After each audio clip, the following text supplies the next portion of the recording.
Et c'est la suite des Sartois du web. Eh ben, ils sont 4 sur le plateau et vous allez découvrir tout de suite. C'est maintenant.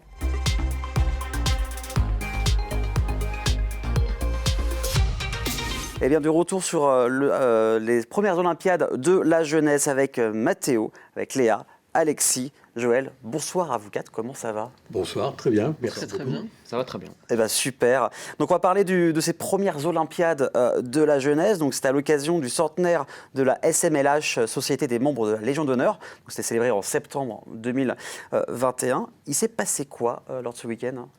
Alors, dans ce week-end du mois de septembre, ça a commencé le vendredi par une cérémonie à la place Aristide-Briand où on a commémoré les 100 ans.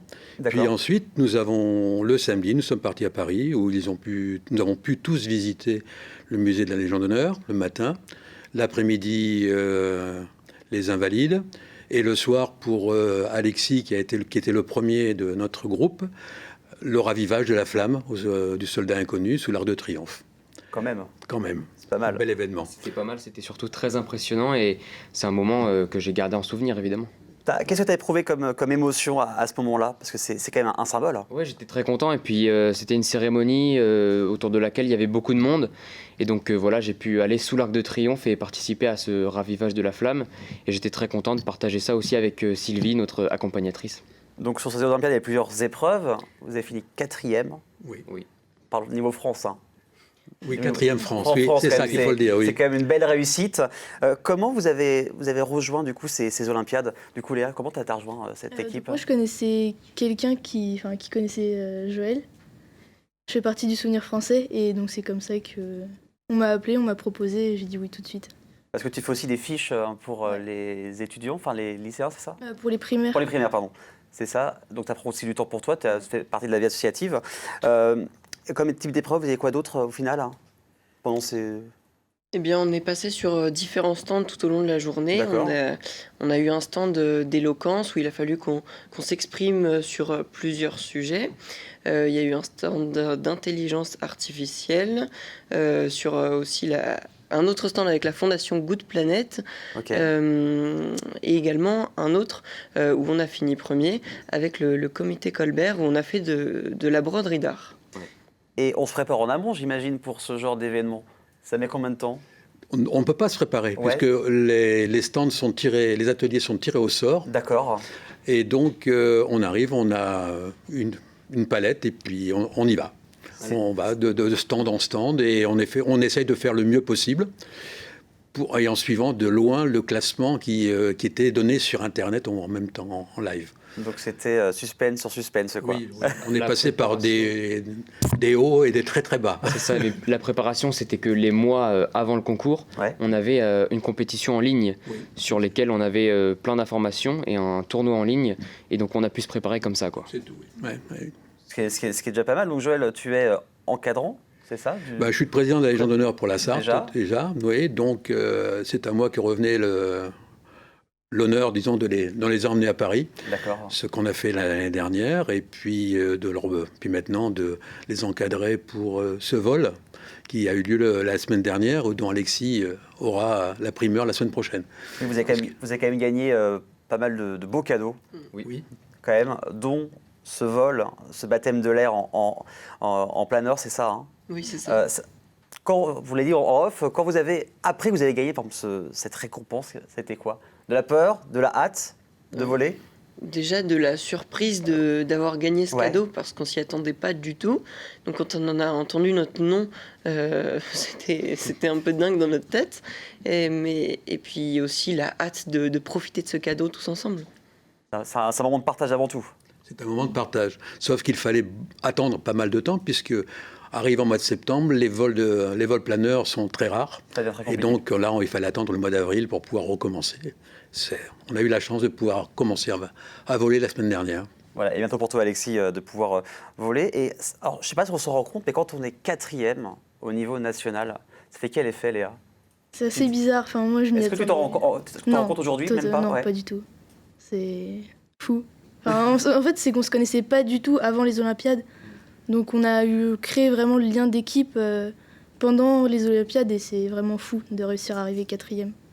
Pareil pour toi, Alexis? C'est vrai qu'on avait des équipes qui étaient entre guillemets plus préparées, qui se connaissaient déjà d'avance. Et donc pour une petite équipe comme nous, faire 4e, c'était vraiment une fierté. Et puis ça montrait aussi qu'il y avait une très bonne cohésion d'équipe. Parce que vous êtes 7, hein. Vous étiez 7 au total. Oui. Parce qu'il y avait des équipes qui avaient beaucoup plus de personnes. Non, le maximum c'était 8. Nous on était 8 au départ, mais un des jeunes a dû partir à l'armée. Il a décidé de partir à l'armée, donc il nous a quittés. Mais donc on a tourné à 7. Et c'est difficile, mais on a réussi, parce qu'on perdait automatiquement un peu de points. On avait un petit handicap au départ, donc...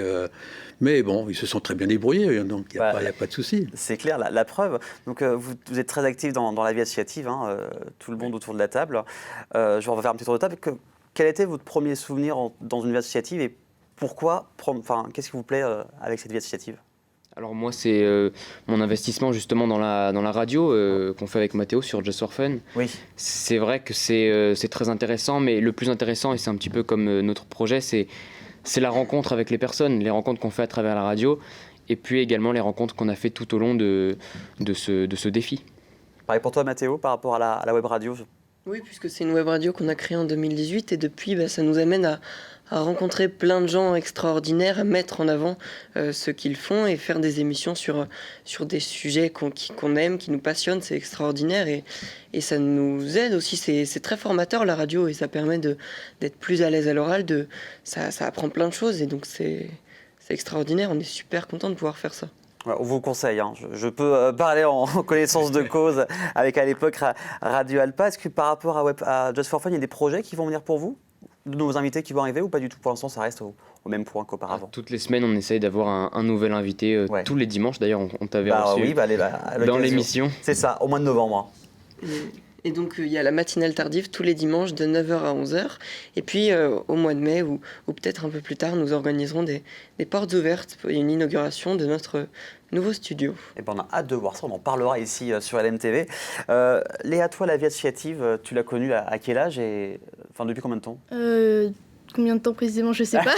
J'en ai aucune idée, mais j'ai commencé avec mes grands-parents, qui font également partie du Souvenir français. Et donc quand j'étais en CM2, ils avaient organisé une rencontre avec un résistant, Jean-Jacques Auduc.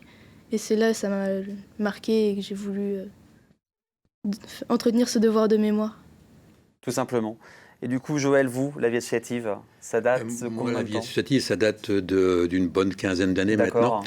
Et donc, essentiellement à la Légion d'honneur.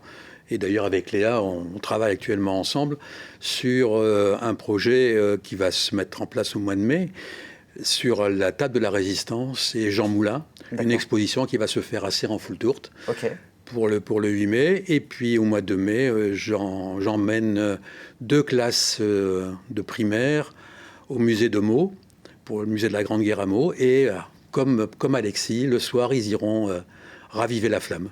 Et que de beaux projets. Où est-ce qu'on peut vous suivre sur les différents réseaux pour suivre l'actualité de tout ça? Sur le site déjà de la SMLH, smlh.fr, qui a un beau réseau social maintenant. Et puis, nous, on est en train de monter au niveau de la SMLH Sarthe quelque chose également pour de bien montrer ce que l'on fait.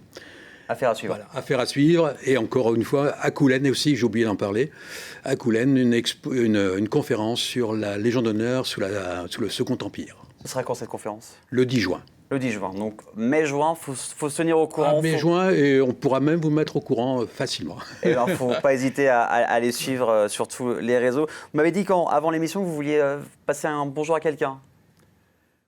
Non, pas spécialement. Non, c'est...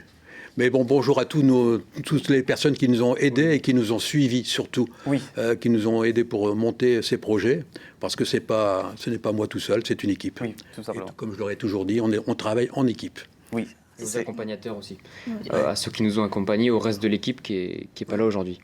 Et en tout cas, on n'hésitera pas à parler de vous et à parler de vos différents projets avec grand plaisir. Un petit mot, parce que le week-end dernier, c'est la fête des Lances à Champagné. Ça a été retour, parce que ça n'a pas eu lieu depuis quelques temps à cause du Covid. Ça fait 2 ans que ça n'a pas eu lieu, et donc là c'était extraordinaire de pouvoir retrouver cette fête et de pouvoir la retrouver de l'autre côté, sur le cheval. C'était très impressionnant. J'ai beaucoup stressé quand même, mais c'était génial. Ça me faisait trop plaisir de participer à cette fête qui que je vois depuis que je suis petit. Et donc là, de voir l'envers du décor, c'était extraordinaire. Je suis trop content. Et bien en tout cas, LMTV a été passé le dimanche de la Fête des Lances. Vous pouvez retrouver ça directement sur la chaîne YouTube d'LMTV. Certes, merci encore à vous quatre d'être venus sur le plateau des Sartois du Web. On vous retrouve sur vos différents réseaux. On parlera bien sûr de vous très prochainement, mai et juin. Notez ça sur vos agendas et à suivre impérativement. On se retrouve dans quelques instants avec la folle semaine des carottes pour ne pas s'ennuyer en Sarthe. Mais ça, c'est juste après la pub. À tout de suite.